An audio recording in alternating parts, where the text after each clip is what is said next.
বিটিএমের সদস্য কারখানাগুলোকে সরকারি শিক্ষা প্রতিষ্ঠানের সঙ্গে সংযুক্ত করা হবে, যেন শিল্পের চাহিদা অনুযায়ী দক্ষ জনশক্তির সরবরাহ নিশ্চিত করা যায়।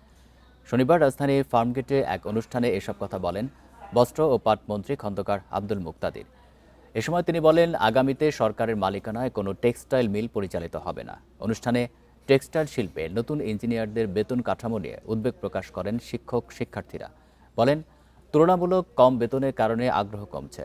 তবে অভিযোগ অস্বীকার করে বিটিএমের সভাপতি শওকত আজিজ রাসেল বলেন, সরকারি মিলের কারণে বদনাম হচ্ছে বেসরকারি মিলগুলো।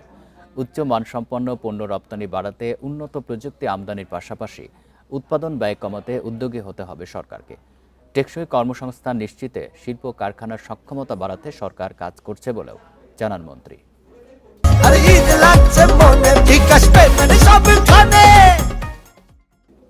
চারটা পাঁচটা সক্ষম মিলকে আমি এক একটা কলেজের সাথে যুক্ত করে দিতে চাই।